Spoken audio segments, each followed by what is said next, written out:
समर्थ रामदास स्वामी हे स्वतःला रामाचे भक्त म्हणून घेत किंवा दास म्हणून घेत, म्हणून त्याचं नाव रामदास असं पडले. येथे गेलो होतो बद्रीनाथ सुद्धा आपल्याला श्री समर्थांनी स्थापन केलेल्या मारुतीची मूर्ती पाहायला आजही पाहायला मिळते. तिथे म्हणावं लागतं स्वामी समर्थ महाराष्ट्र से आए थे और उन्होंने स्थापित की हुई हनुमान की मूर्ति कहाँ है, लोक दाखवतात आपल्याला. 12 त्यामुळे थोडं वाकून जायला लागणार आहे. तर ते पाण्याचा झरा तुम्हाला मी आता दाखवणार आहे. तर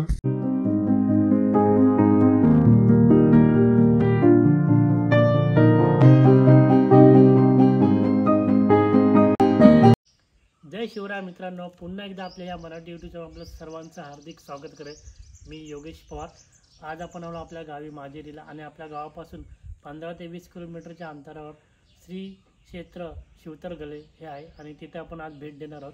या व्हिडिओच्या माध्यमातून आपण श्री समर्थ रामदास स्वामी व शिवतरगले यांचा इतिहास जाणून घेणार आहोत. तसेच शिवतरगल्यापासून चेरव हे गाव आहे, त्या गावी चंद्रराव मोरे जे शिवाजी महाराजांचे कट्टर दुश्मन होते, त्यांचा एक वाडा आहे शिवकालीन वाडा, तो सुद्धा आपण या व्हिडिओच्या माध्यमातून पाहणार आहोत. तर मित्रांनो, व्हिडिओ शेवटपर्यंत पहा. आता आपण थेट इथून निघणार आहोत शिवतरगल्यासाठी. भेटूया शिवतरगलेला. जय शिवराय.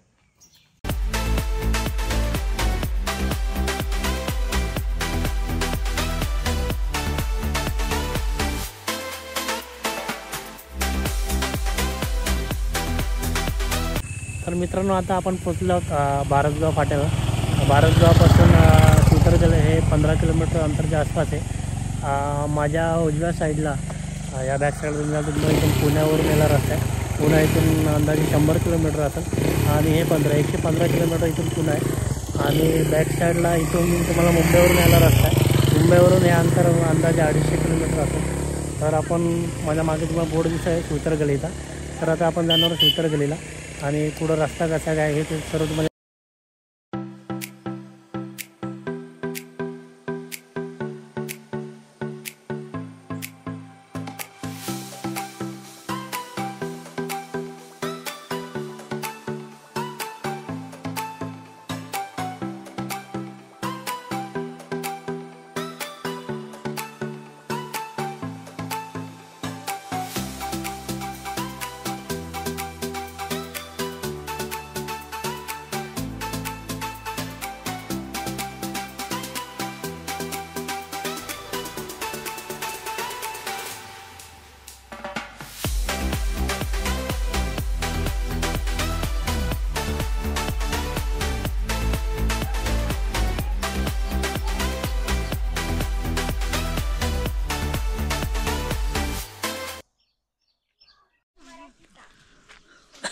तर मित्रांनो, फायनली आता आपण पोचलो आहोत शिवतरगलेला.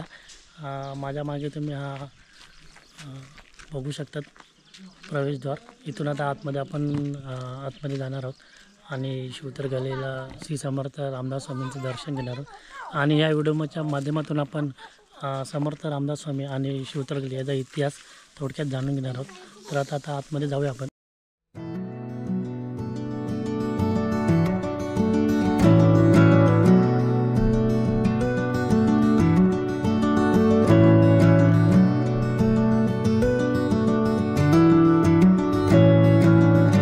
आपल्या महाराष्ट्रामध्ये 8 गली समर्थांच्या गली म्हणून ओळखल्या जातात. त्यामधली पहिली गल हेलोवाकची गल, दुसरी तारले म्हणजे तोंडोशी गल, तिसरी मोरगल, चौथी सज्जनगडची रामगल, पाचवी चाफलची रामगल, सहावी चंद्रगिरीची गल, सातवी जरंडेश्वराची गल आणि आठवी शिवतरगल. त्यापैकी शिवतरगल ही महाडपासून साधारण 35 किलोमीटर अंतरावर आहे. गळ म्हणजे नैसर्गिक गुहा, जमिनीच्या 2 थरातील मऊ माती व पाण्याचा झोत तसेच वारा याने झिजून अशा गळ तयार होत असतात.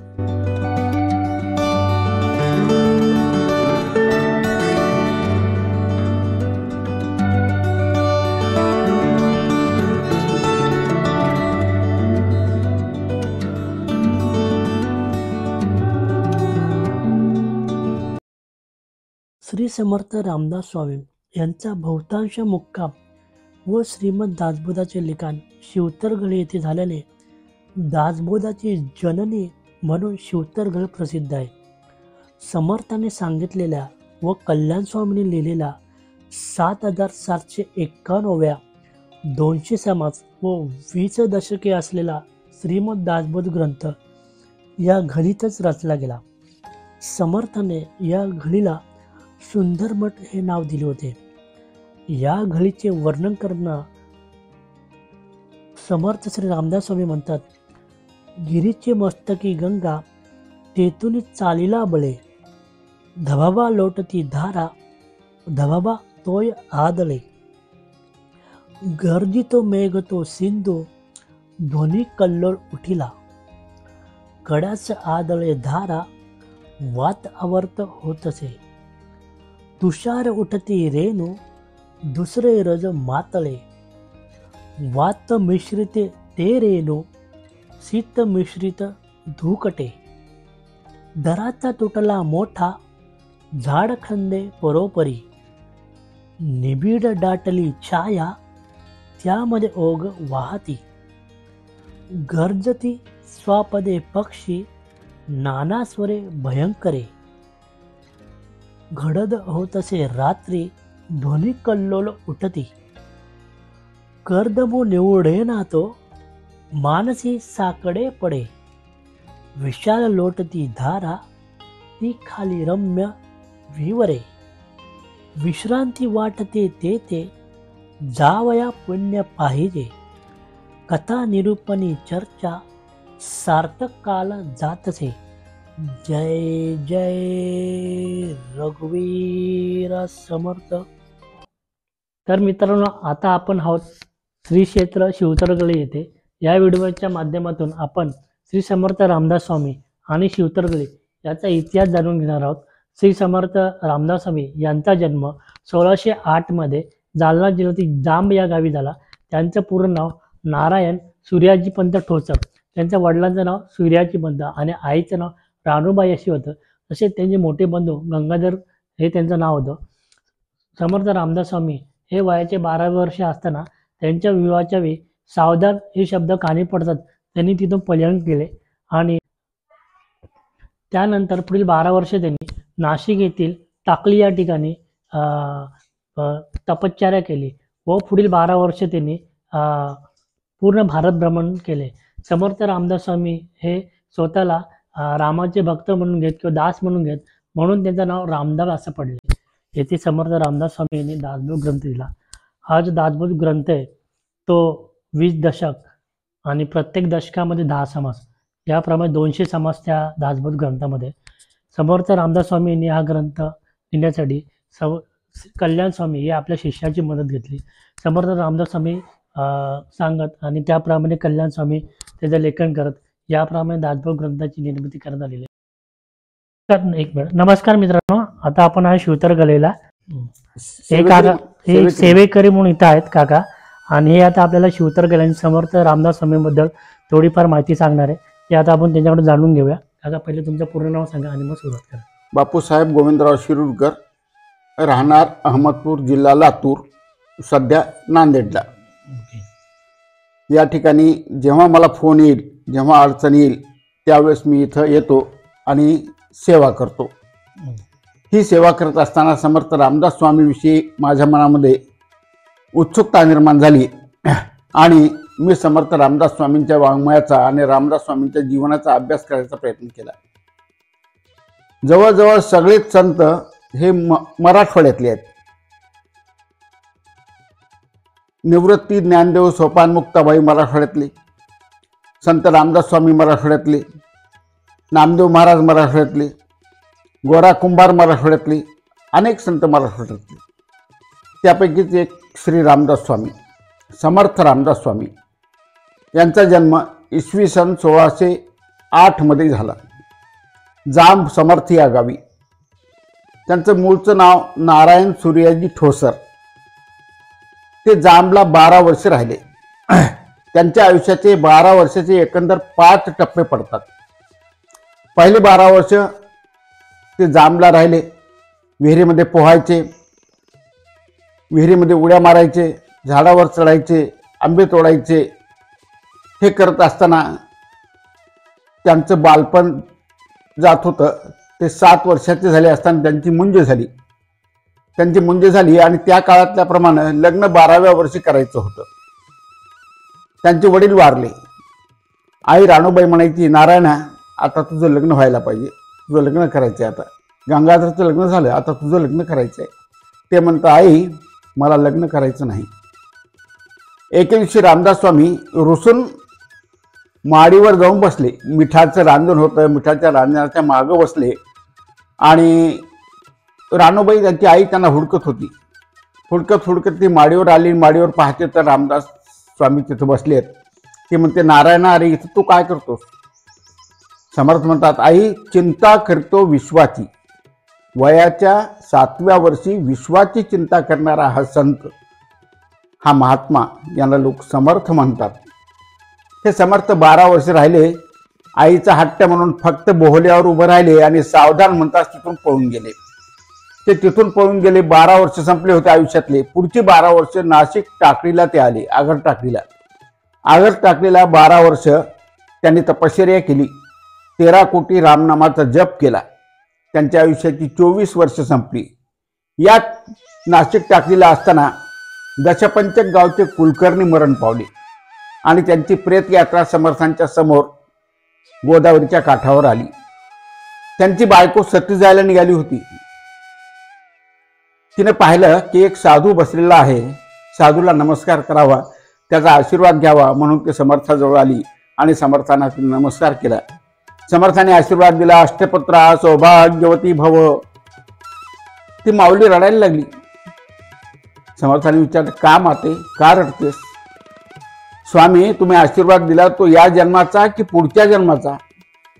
का बरं, काय झालं? याच जन्माचा आशीर्वाद आहे. अहो माझे पती मरण पावलेत. हे पहा त्यांची प्रेतयात्रा इथं आली आहे. शरण रचायचं काम चालू आहे आणि मी आता सती जाते. मला अष्टपुत्र कुठून होती?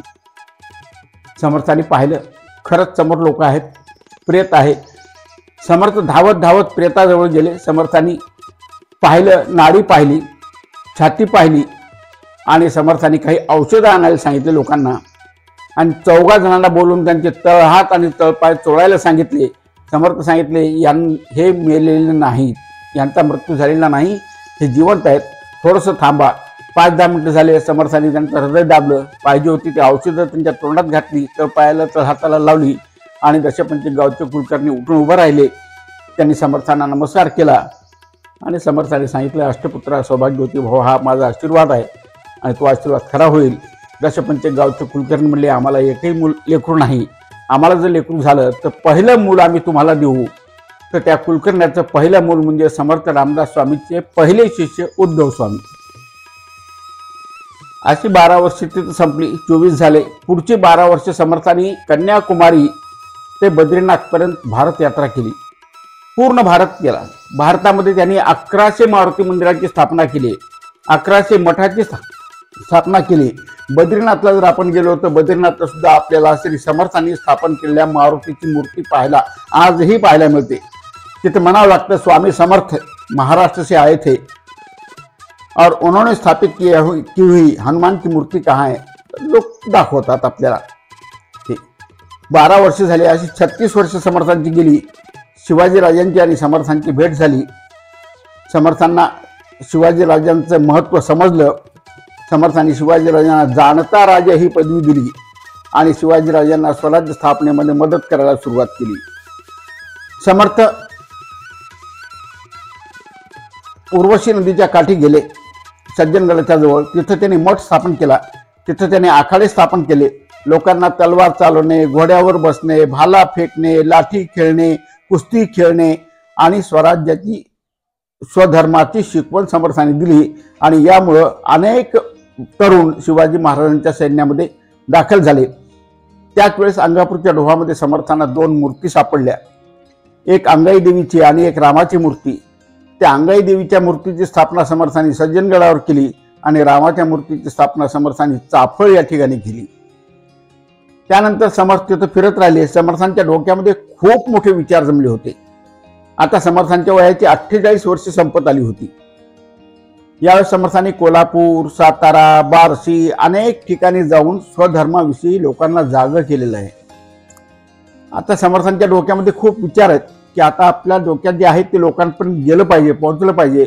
म्हणून समर्थांनी ही एकांत अशी जागा निवडली आणि या ठिकाणी समर्थ आले. इथं समर्थ 10 वर्ष राहिले. 1660 पर्यंत समर्थ इथं, 1666 पर्यंत समर्थ इथं राहिले. इथं राहून समर्थांनी दासबोध लिहिला. इथं समर्थांनी दासबोध सांगितला आणि कल्याण स्वामी लिहिला. कल्याण स्वामींनी इथे लिहिलेला या दासबोधाची प्रत आजही आपल्याला धाराशिव जिल्ह्याच्या परंडा तालुक्यातल्या डोमगाव या गावी आपल्याला पाहायला मिळते. तेच कल्याण स्वामीचा अक्षर तिथं आहे. या ठिकाणी अफजल खान चालून येणार आहे ही बातमी समर्थांना कळाली आणि समर्थांनी एक गुप्तपत्र शिवाजीराजांना पाठवलं आणि त्या पत्रातून विजापूरचा सरदार निघाला आहे अशी सूचना समर्थांनी दिली. पुढे शिवाजीराजे म्हणले, समर्था तुम्ही या घरीमध्ये राहू नका, आता तुम्ही आता कोणतीही जागा पसंत करा, मी तुम्हाला ती जागा देतो. समर्थांनी सातारा जिल्ह्यातला परळीचा किल्ला पसंत केला. शिवाजीराजांनी परळीच्या किल्ल्याची सनद समर्थांच्या नावाने करून दिली. आजही ती सनद आपल्याला धुळ्याला पाहायला सापडते. आणि मग समर्थ तिथं राहायला गेले. समर्थांनी तिथं सज्जनांचं एक मोठं संमेलन भरवलं आणि त्या किल्ल्याचं नाव परळीचा किल्ला हे बदलून सज्जनगड असं ठेवलं. आणि त्या ठिकाणी समर्थांनी इसवी सन 1682 मध्ये समर्थांनी देह ठेवला. आता समर्थांच्या जीवनात शिवथरघळीचं महत्व काय आहे? ही शिवथरघळ ही एका मोठ्या प्रचंड धबधब्याच्या खाली आहे. हिची लांबी 125 फूट आहे आणि रुंदी 75 फूट आहे. त्या काळामध्ये समर्थ इथं राहत होते. इथं अजगर होते, साप होते, वाघ होते. जवळची जी गावं आहेत, जिराववाडी, आंबे शिवथर, कुंभे शिवथर, कसबे शिवथर, सुनेभाव, या अनेक गावांमध्ये समर्थ भिक्षा मागून आणायचे. आणलेल्या भिक्षेचे 3 भाग करायचे. एक भाग गाईला, एक भाग नदीला आणि उरलेला एक भाग स्वतः खायचे. या ठिकाणी समर्थांनी दासबोध लिहिला. अशी ही शिवथरघळ समर्थांच्या पवित्र पदस्पर्शाने पावन झालेली ही शिवथरघळ. या शिवथरघळीचं जे वर्णन आहे, आता ही शिवथरघळ जी आहे ही जावळीच्या जंगलामध्ये आहे.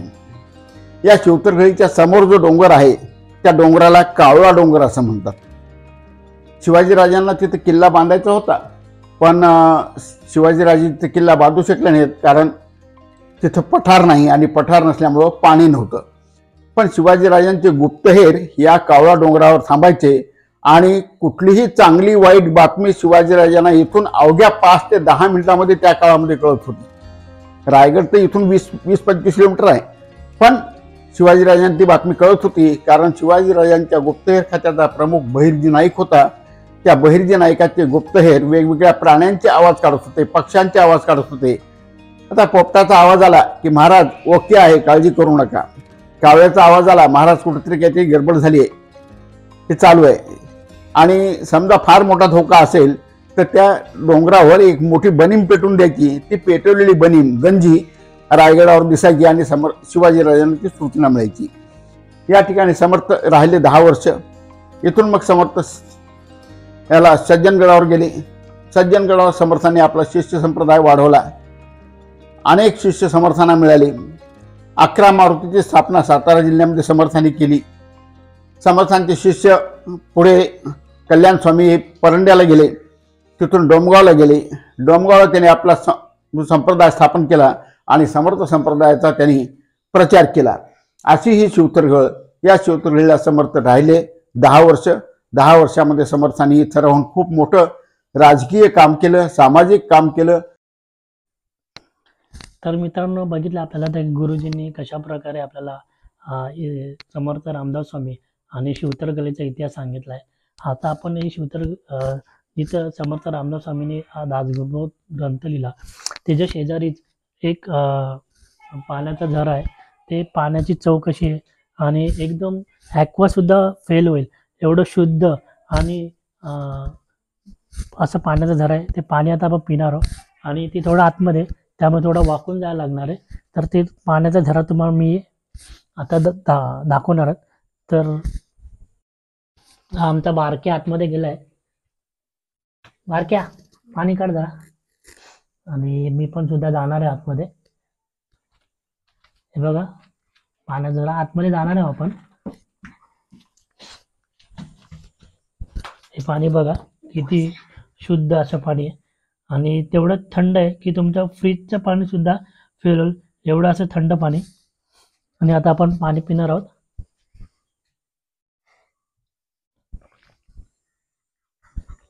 एकदम थंड आणि शुद्ध असं पाणी. ॲक्वा सुद्धा फेल होईल. आणि आता मी स्वतः तिथे जाणार आहोत.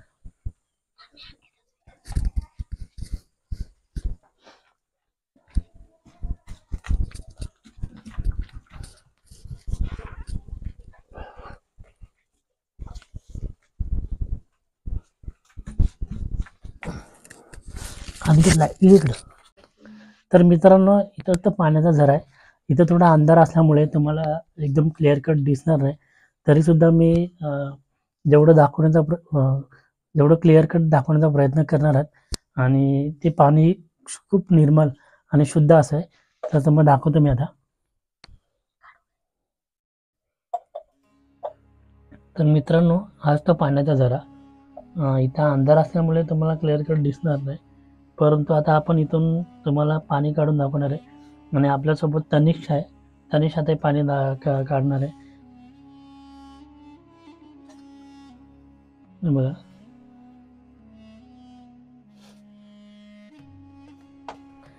म्हणजे आता आपण पाणी आता पिणार आहोत. ॲक्वा सुद्धा फेल होईल असं पाणी खूप शुद्ध आणि तेवढंच निर्मल. मस्त एकदम बरं वाटलं. आणि खास म्हणजे मित्रांनो हे पाणी खूप थंड आहे. म्हणजे जसं तुम्ही फ्रीजचं पाणी पितात ना त्या पद्धतीने हे खूप थंड पाणी आहे आणि तेवढं शुद्ध आणि निर्मल. काय किंवा आहे निसर्गाची. आणि अशा ठिकाणी समर्थ रामदास त्यासाठी या ठिकाणी दासभाऊ ग्रंथ लिहिलेला आहे. एकदम पवित्र असं स्थान आहे. त्या ठिकाणी समर्थ रामदास दासभाऊ ग्रंथ लिहिला.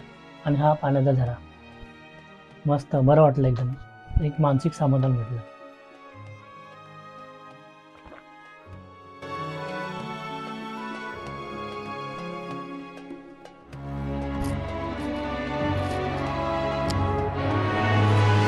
चला मित्रांनो ही जी समोर जागा तुम्ही बघत आहेत त्याच ठिकाणी पाण्याचा झरा आहे. एक छोटासा असा डबका आहे त्याच्यामध्ये ते पाणी साठलेलं आहे. आणि पावसामध्ये तो डबका पूर्ण भरतो आणि ते पाणी पूर्ण असं वाहत. तर तुम्ही बघू शकता इथून असं हे पाणी खाली वाहून जातं. आणि जागा थोडी खडकामध्ये या डोंगरामध्ये अशी कोरलेली आहे दगडांमध्ये. त्यामुळे थोडं वाकून जायला लागतं आणि आतमध्ये अंधारसुद्धा आहे. पण पाणी खरंच खूप शुद्ध. आणि आपला दासभाऊ ग्रंथ लिहिला. ह्याच्या मागे आता आपण जाणार आहोत. ह्याच्या मागे एक गुफा आहे. ती आता आपण बघायला जाणार आहोत. ती गुफा आता चालू आहे का बंद आहे हे आता आपण तिथं गेलो समजणार आहे. आता आपण तिथं जाणार आहोत.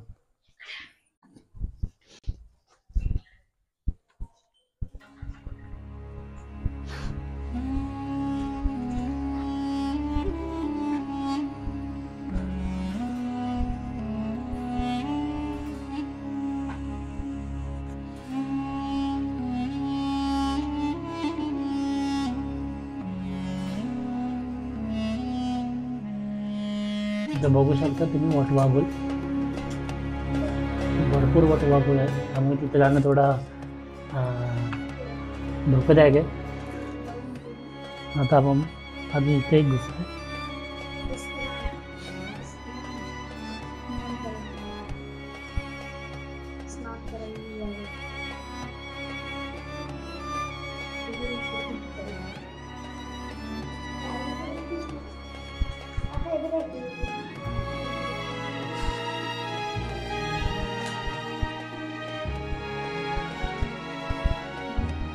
मित्रांनो समोर बघू शकता तुम्ही इथे एक गुफा आहे. पण तिथं आता पूर्ण मातीचा ढिगारा दिसतोय. त्यामुळे ती गुफा बंद करण्यात आली असं असावी. ही गुफा कुठं निघते काय माहीत नाही. परंतु मी तुम्हाला अजून जवळ कॅमेरा घेऊन नेण्याचा प्रयत्न करू.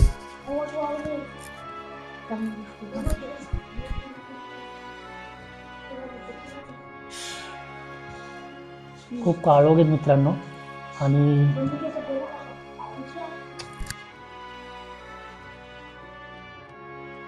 खूप काळ होते मित्रांनो आणि मातीचा ढिगारा पण बघू शकता, ती गुफा बंद केलेली आहे.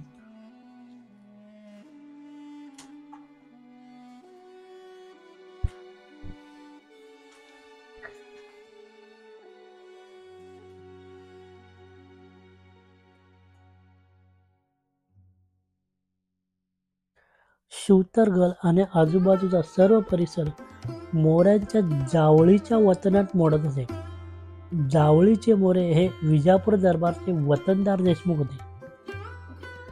घनदाट जावळीच्या भूप्रदेशामुळे मोरे वरचढ झाले होते. पुढे 1648 मध्ये छत्रपती शिवाजी महाराज यांनी जावळीच्या मोऱ्यांचा पराभव करून हा संपूर्ण परिसर आपल्या ताब्यात घेतला व पुढे समर्थ श्री रामदास स्वामी सन 1649 मध्ये या गळ्यात वास्तव्यासाठी आले. ते सन 1660 पर्यंत म्हणजे 10 ते 11 वर्ष या ठिकाणी राहत होते.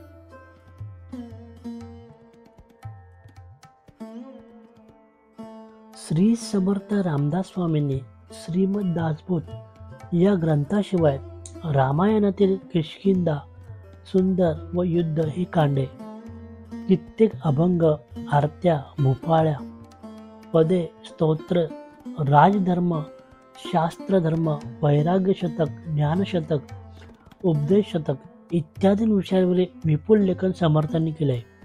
तसेच आपण गणेशोत्सवाला ज्या आरत्या म्हणतो त्या आरत्या गणपती स्तोत्र, मारुती स्तोत्र व 105 मनाचे श्लोक या सर्वांची रचना सुद्धा समर्थ रामदास स्वामींनीच केलेली आहे.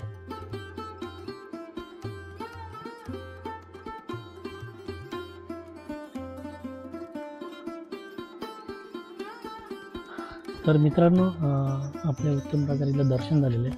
तसेच श्री समर्थ रामदास स्वामी आणि शिवतरगड याचा इतिहाससुद्धा आपण थोडाफार प्रमाणात जाणून घेतलेला आहे. आता आपण इथं एक चेरव म्हणून गाव आहे, त्या ठिकाणी जावळीचे श्री चंद्रराव मोरे यांचा वाडा आहे. तो वाडा आता बघायला जाणार आहोत. तो वाडा कुठे आणि कशा स्थितीमध्ये आहे ते आपल्याला आता जाणून घ्यायचे आणि आता आपण त्या वाडा बघायला जाणार आहोत.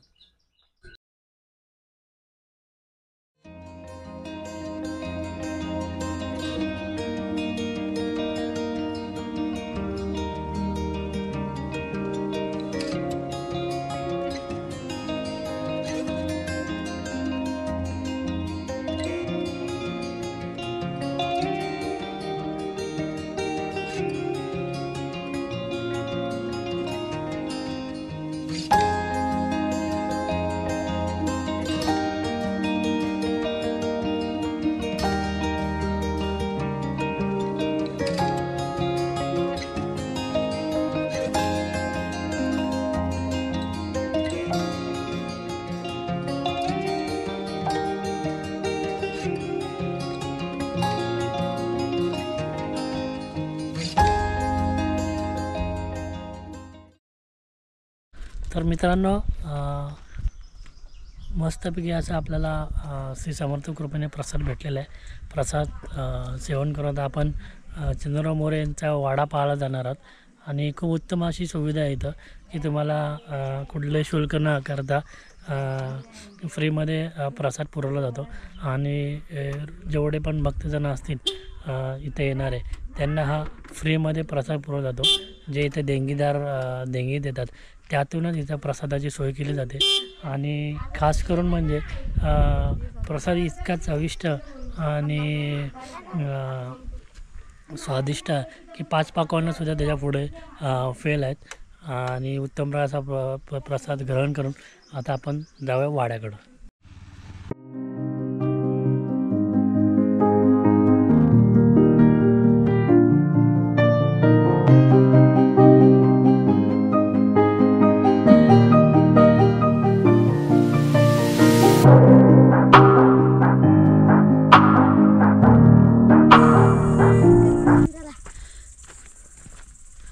तर मित्रांनो, आता आपण निघालो चंद्रराव मोरे यांचे वाडा पाहायला. आपण माझ्या मागे तुम्ही मंदिर बघू शकतात. त्या मंदिरात आपण गाडी पार्क केली आणि तिथून चालायला सुरुवात केली. अंदाजे अर्धा तास आपल्याला ट्रेक करायचे आणि अर्ध्या तासाचा ट्रेक केल्यानंतर आपण त्या वाडापाशी पोचणार आहोत.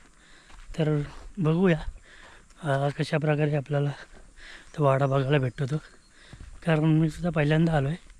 मला माझ्या मित्राने सजेस्ट केला होता की गावच्या की शिवतरगालीच्या वरती चेरो म्हणून गाव आहे, तिथं वरती चंद्रराव मोरे यांचा वाडा आहे. तर आपण आता निघालो वाड्यापाशी. बघूया, रस्ता तर कोण दिसत नाही कारण पूर्ण सुनसान रस्ता आहे आणि वरती डोंगरावर तो वाडा आहे.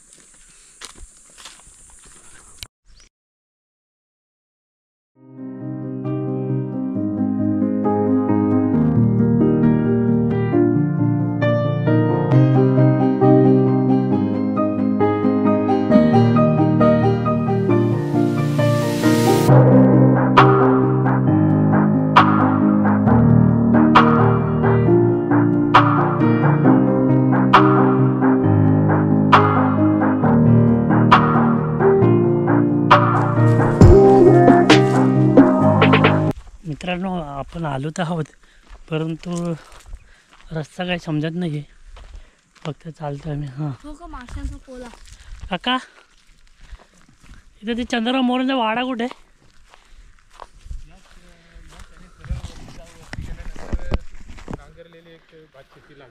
हां, त्या भात शेतीच्या समोरच घुसा हे मोठं झाड दिसतंय ना, हां त्या समोरच आहे वरती. याच्यावरती जास्त लांब नाही ना? तरी अर्धा तास लागेल. अर्धा तास ना? हां सरळ सरळ जाऊ. हा, सरळच हा रोड गेलेलाच आहे, बैलगाडीचा रोड गेलेलाच आहे, असा साधा कच्चा रोड आहे. हां ठीक आहे, चालेल. वरती कोण असेल का पण?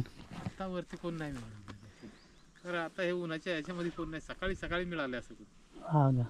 कुठून आलात? मी माझेरीच आहे, हां पण राहायला कल्याणला असतं तर व्हिडिओ बनवण्यासाठी आलेलो. आता मित्र बोललेला तिथे वाडा म्हणून आहे. हाय हाय वरती, पण ते असेल ते.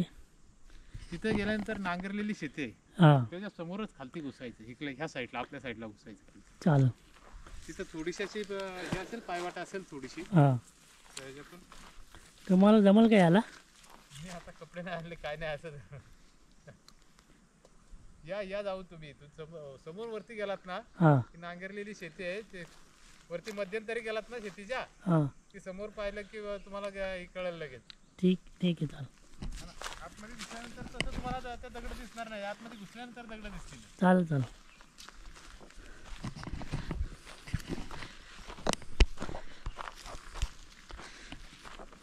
तर मित्रांनो, माशांचा पोला कुठे आहे? फायनली आपल्याला रस्त्याचा रूट तरी सांगितला आहे काकांनी. मित्रांनो, आपल्याला ॲटलीस्ट रस्ता तरी समजला. अर्धा तास आपल्याला ट्रेक करत जायचे आहे आणि पूर्ण जंगल एरिया आहे, तुम्ही पाहू शकतात. बघा,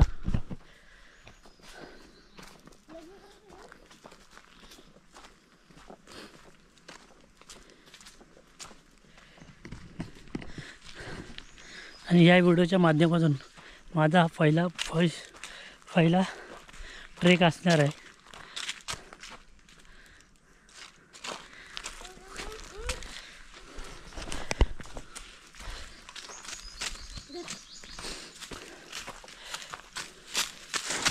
झाडं असल्यामुळे थोडी सावली आहे, त्यामुळे उन्हाची झळ थोडी कमी लागत आहे.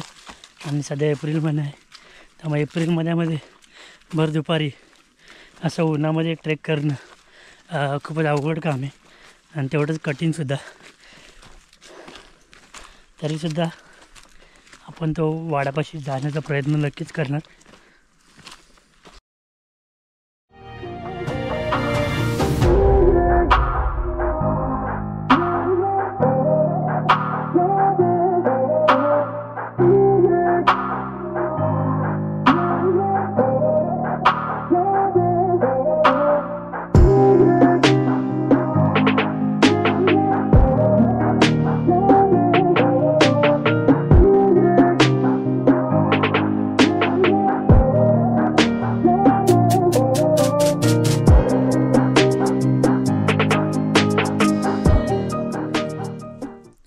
मित्रांनो, आपण जवळजवळ 15 ते 20 मिनटं चालत आलो आहोत आणि पूर्ण असं चढाण आहे, त्यामुळे दम लागलेला आहे.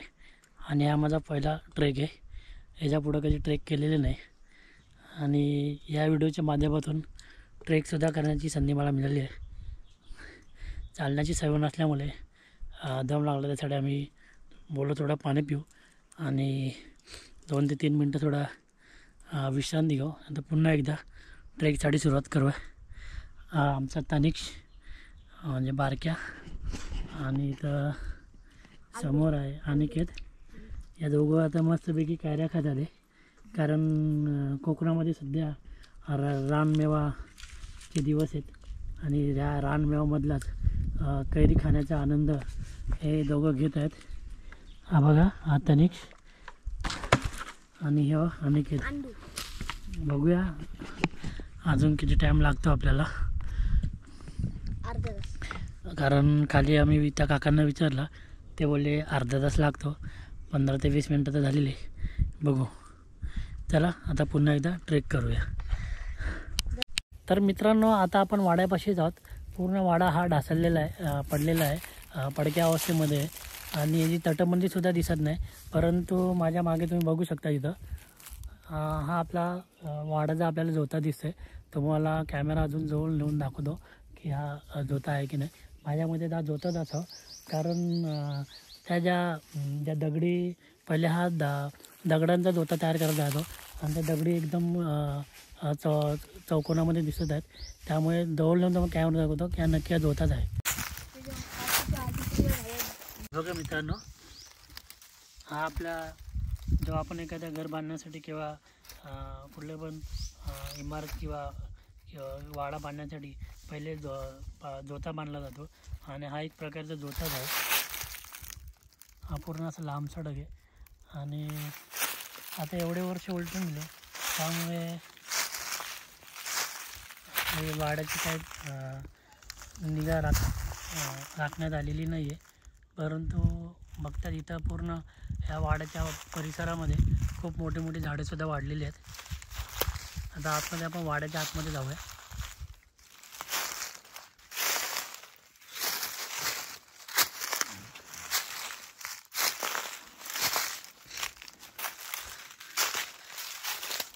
हा पूर्ण वाड्याचा परिसरच आहे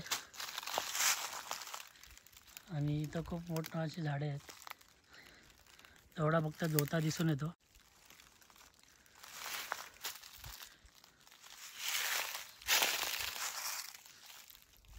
पूर्ण वाड्याचा परिसर आपल्याला दिसत आहे. खूप भव्य मोठा असा परिसर आहे.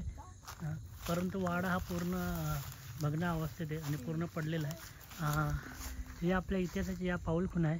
हे आपण जपणे खूप आवश्यक होतं, परंतु जपता आलेलं नाही. ही खूप मोठी शोकांतिका आहे आपल्यासाठी आणि पुरातत्व विभागाने सुद्धा ह्याच्याकडं लक्ष देणं गरजेचं होतं, पण ते सुद्धा देण्यात आलेलं नाही. त्यामुळे हा चंद्रराव मोहरांचा वाडा माझ्या मते तर इतिहास जमा झाल्यावर दिसून येत आहे. तर मित्रांनो, आपण वाडा बघायला तर आलो, परंतु आपली खूप निराशा झाली, कारण वाडा पूर्ण भग्नावस्थेत होता. तिथं काही अवशेषसुद्धा नव्हते. परंतु वाड्याचा जोता तिथं आपल्याला पाहायला भेटला आणि येथील स्थानिक लोकांच्या मते चंद्रराव मोहरांचा वाडा त्या वेळेस खजिना तिथं आहे, तो खजिना लुटण्याच्या हव्याच्या पोटी पाडण्यात आला किंवा तिथं आतमध्ये खोदकाम करण्यात आलं, असे इथे स्थानिक लोक सांगतात. आणि आज तो वाडा पूर्णपणे भग्न अवस्थेमध्ये आहे.